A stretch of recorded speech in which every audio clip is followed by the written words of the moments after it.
There are a number of factors that determine how to bill for telemedicine services, but the key principle is that the place determined to be the provider site is the billing site. When a specialty provider virtually enters the four walls of the FQHC using telemedicine, the FQHC becomes the provider site.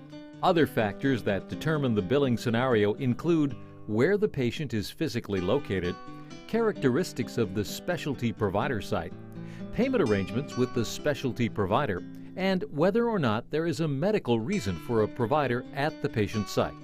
The application of these factors is described in the following scenarios. In the first scenario, the FQHC patient sees a Medi-Cal specialist via telemedicine. The patient is physically present at the FQHC. The Medi-Cal specialist practices independently and outside of the four walls of the FQHC and does not receive compensation from the FQHC. There is no medical reason for a provider to be physically present with the patient at the FQHC. In this case, the patient virtually enters the Medi-Cal specialist site. The Medi-Cal specialist is the provider site and can bill Medi-Cal for the visit. The FQHC did not provide a medical service to the patient during this visit and cannot bill PPS for a face-to-face visit. A variation on the above scenario exists when there is a medical reason to have a provider present with the patient at the FQHC site. In this case, the FQHC does provide a medical service, so the FQHC is also a provider site and may bill PPS for a face-to-face visit. In the next scenario, both the patient and the specialist are located at different FQHCs. There is no relationship between the two FQHCs, and again, the patient site does not provide any compensation to the specialist. Let's take a look at how reimbursement works when there is no medical reason for a provider to be physically present with the patient. Like the first scenario, the patient is the one who virtually enters the four walls of the specialist FQHC site. The specialist site is the provider site and bills PPS for a face-to-face visit.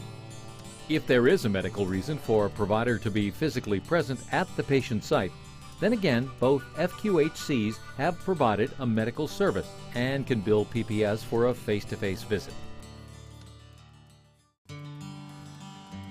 The next scenario is less common, but explores the Medi-Cal site fee and transmission charge reimbursement. In this case, the patient site is a Medi-Cal fee-for-service site. The specialist practices within the four walls of an FQHC.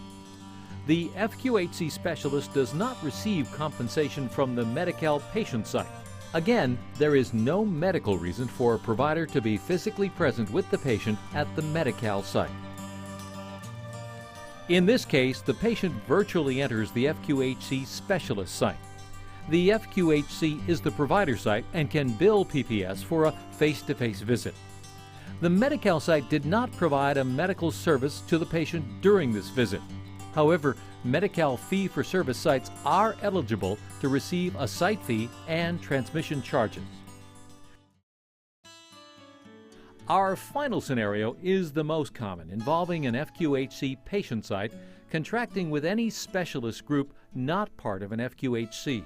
In this scenario, again, the FQHC patient sees a specialist via telemedicine. The patient is physically present at the FQHC. However, in this case, the FQHC and specialist have a formal agreement in which the FQHC compensates the specialist for providing services.